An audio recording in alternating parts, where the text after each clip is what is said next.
Yeah, youngster, I'm from Dago for sure, man. Spent 2.5 years at San Diego MCC in my Fed cases.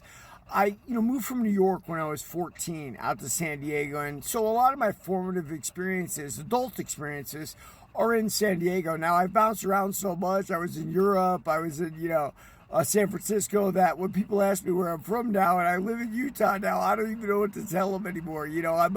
I'm an amalgamation of all those experiences, right?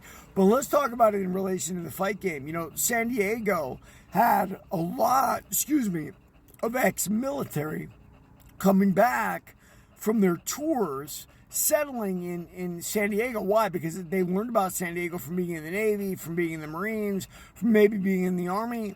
And so it's an idyllic climate from where they came. I'm sure it's much more beautiful, right? People come from all over the nation. And a lot of those guys train martial arts overseas. So my first experience in martial arts, I wasn't 14. We were coming out to San Diego for the summers, was in traditional martial arts Tang Soo from San Diego, right? And then I found a master in the same style back in New York. So so that was my first. And San Diego was littered with those things, especially in Oceanside, because we were always in North County. I mean, they had Lima Lama, they had Kempo, they had everything there you'd want to train as a martial artist.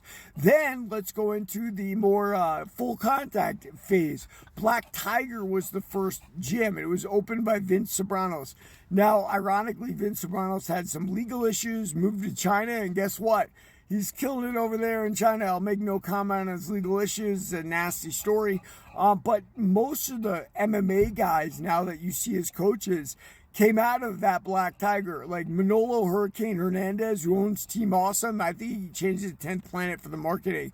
But that guy was a Black Tiger guy. When I went and trained at his gym, we exchanged stories. Of course, Harry Vaccaro was one of the legends from back then. Now, Harry Vaccaro was Tom Metzger's White Aryan Resistance bodyguard. And he trained me for my last kickboxing bout that I fought out of in San Diego, which is just hilarious, man. Small world. And Harry was a champ in Voot, and Voot was an early Muay Thai promotion. Like the other ones were kickboxing, but Voot had guys using knees. And so, yeah, only the old school guys remember that. I heard that Eric Del Fierro came from the original Lions Den, and a lot of people forget this because it wasn't long lived, but Ken Shamrock actually moved to San Diego, Chula Vista more specifically. I think his wife was from there, and opened a Lions Den. And I went by, but listen, man, even back then when traffic wasn't bad, that's a solid hour from my house being a North County boy. But yeah, San Diego is rich in tradition of martial arts, listeners. Why